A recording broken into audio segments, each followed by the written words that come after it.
Hi, Life Point kids. This is Granny Miriam again, and I have a wonderful story from God's Word to tell you. Now, over the last few weeks, we've had two kinds of stories. One, we looked at parables. These are stories that Jesus told when he was alive on the earth to his followers. And the other kind of story are stories about what Jesus said and did. Now, if we look back over the last couple of weeks, we learned that Jesus was really tired and his disciples were really tired one day. So he took them off to a place where nobody else was so they could be by themselves and just enjoy each other's company and rest. And immediately after he did that, this huge crowd gathered, thousands and thousands and thousands of people. And you know what he did? Well, he healed them, he talked to them all day long, and then he fed them with 5 little loaves of bread and 2 little fishes. And then he told them all to go home while he went up into the mountain and prayed. But later on, after Jesus got through praying, and this was hours later, Jesus prayed for hours.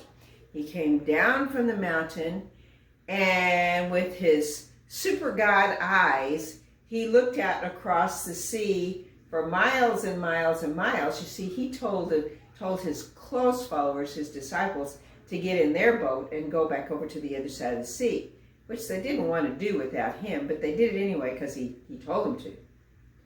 And he saw they were having a lot of trouble because they were in a storm. And remember what he did? He walked to them right on top of the water. That's a pretty amazing story, isn't it? Well, after he walked on the water, he and his disciples all went together in the boat, but it landed immediately on the other side of the lake. Miraculously, it was boom there. And from there, Jesus and disciples headed north. They went up to the coast, and they went completely out of the land of Israel into the land of Phoenicia. And there they met a woman. But before I tell you her story, which is a great story, I want to ask you a question. Do you like surprises? Well, personally, yeah, I really do like surprises. I mean, if it's my birthday and I'm not expecting anything to happen and I walk into the room and everybody yells, "Surprise!" and it's a surprise party, oh, I love stuff like that. Or maybe I get a present on Christmas that I wasn't expecting. Maybe it's a whole lot more than anything I ever imagined I might get. I love a surprise like that. Or maybe somebody brings me lunch and I wasn't expecting somebody to bring me lunch and it's really tasty. Well, I like that kind of surprise. But I must admit there are some surprises I don't like at all. Now, this didn't happen back in my day, but I've had a little time here in this life, in your life, and I'll tell you one surprise that I can tell you nobody likes is getting a flat tire. You're going down the highway, you're going really fast, and then boom! That's a really scary and awful thing to happen. It's a surprise you don't want. I'll tell you another surprise I don't want. That's if I'm walking through a yard and suddenly I step on something squishy. Ooh, and I look down at my shoe and it's a dog poop. I hate that kind of surprise. Oh, I hate it. So there's some surprises that are not good. Now you might have noticed this bag here, right? And you're thinking, what's Granny Miriam got in that bag? Well, I guess that's a surprise. Would you like to know what's in it?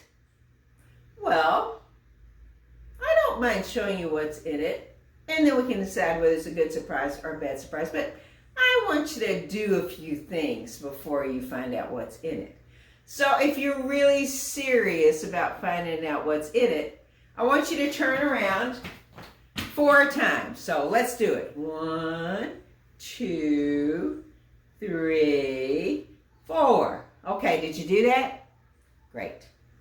But, I think you need to do a little bit more to find out what's in here. So what I want you to do is hop on one foot for 5 times. 1, 2, 3, 4, 5. Okay, you did that. Great. But I don't know. Maybe one more thing. Say the alphabet. A, B, C, D. Q, R, S, W, X, Y, Z. Did you get it all? Okay. Well, I guess I can show you the surprise now. Okay, so I'm looking in the bag, and I find, let me reach in here. I find a water gun. Oh, yeah. Oh, yeah, and I can tell this one got good action. This will squirt really good. Well, that's pretty good. And I found a lovely butterfly. And it's on a wire, so you can hang it up in your room. Oh, that's pretty cool. Oh, that's a good surprise. And I'm feeling more. Oh, I found a cross. That's cool. And I found a Snickers. Well, I'd say that's a good surprise, wouldn't you? Well, in this story, somebody gets a really good surprise. It's a wonderful surprise. But it doesn't happen right off. This woman really has to hold on to her faith to get the surprise she wants. Okay, so like I said, Jesus and his disciples were traveling in a foreign country. They weren't even in Israel anymore. And the people around them weren't their people. They weren't Jewish people. But a lot of people around them had heard about Jesus because the word had really spread. So he's walking along, and this woman says, Lord, Lord, help me, help me, help me, help me. And you know what?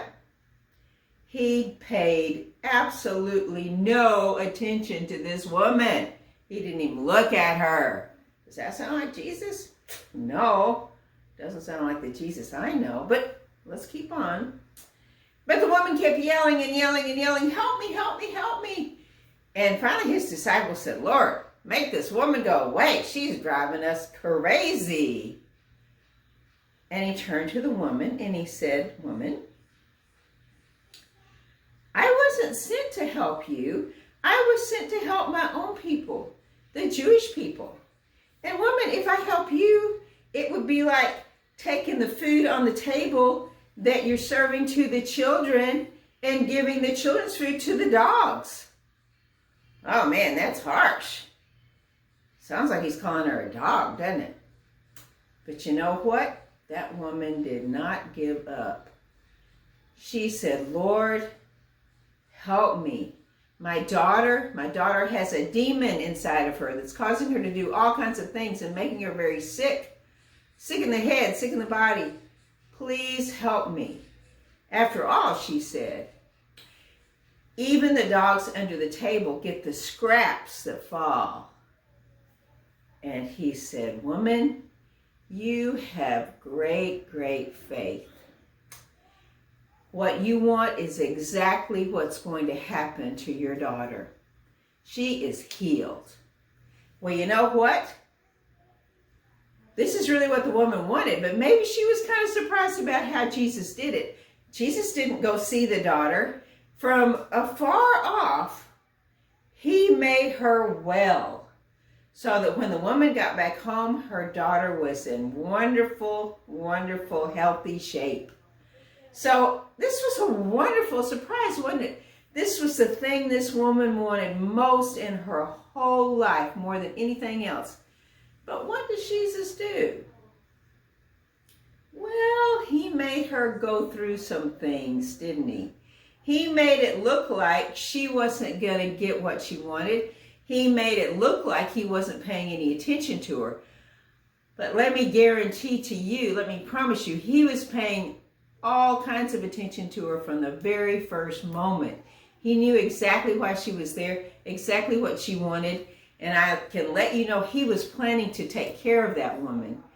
But he gave her a little test. He wanted to see if she could really hang in there. not get discouraged, but really have faith in Him, true faith in Him.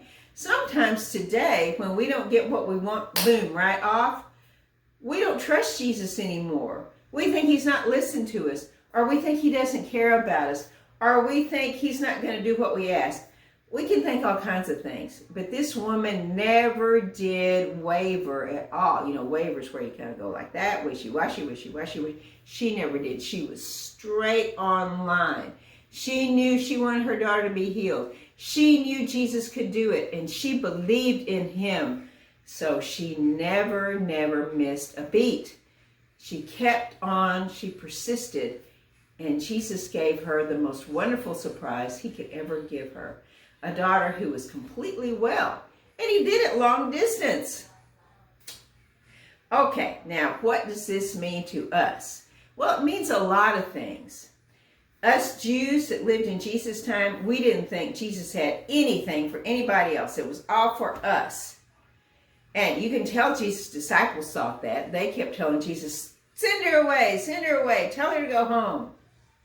That's what they thought. But Jesus proved they were wrong. Jesus came for everybody. For me, for you, for everybody in this whole world. He came for us all. And when Jesus healed this woman's daughter, He showed that He had come for everybody.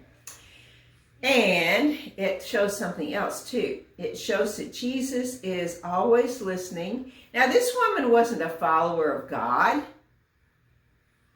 but she had learned to trust in Jesus. But she didn't have a long history of going to church. She'd never gone to church in her life, probably. But she learned to trust in Jesus. When we trust in Jesus and we ask Him for something, He doesn't always do what we want right off. Sometimes it takes a long time. We have to keep showing, I believe in you, I believe in you, I believe in you, I believe in you. Now, sometimes He will say no to us because what we want really isn't good. Or what we want really, sometimes we want things that kind of go against somebody else's will. And Jesus doesn't force people into things. He leads them into things. So sometimes we don't get what we want because Jesus isn't willing to force anybody else. That would make people kind of like robots, you know, if you could program them or something. But Jesus always listens to us. And He always loves us. And when we line up with His will, He will give us what we ask for. He will. And we can absolutely trust Him. Okay, now for this week, I'm going to give you a paper bag. You know, I had a big red bag. I'm just going to give you a paper bag because I only got one of these big red bags and I use it for shopping. And I want you to decorate it. And you can, I'm going to give you some sticker strips. You can use sticker strips on it, or you can use stickers on it, or you can use a marker, or you can use Crayolas. And then I'm going to give you some stuff to put in your bag, some cool stuff. Now, this bag is not for you. Remember, we're talking about surprises. If you put the bag together, it won't be a surprise for you, right? You want to use this bag to surprise somebody else. This is going to be a gift for somebody else. You might put their name on the outside.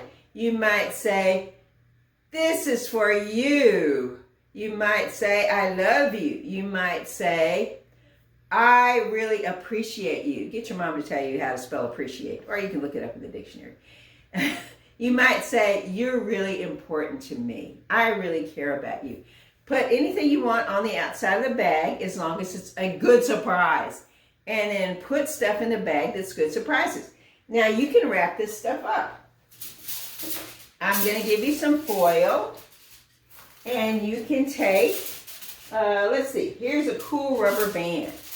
You can take the rubber band and maybe a piece of candy and maybe a water gun or something. And you can wrap it up in your foil. Wrap it up real good. And put it inside the bag. Now you want to wrap it up real good so people will have to unwrap it to find out whether they got a good surprise or a bad surprise, right?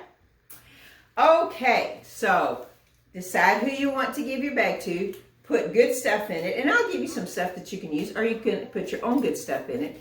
and then give it to somebody who could really use a good surprise. Just like Jesus gives to us. Bye-bye. See you next week.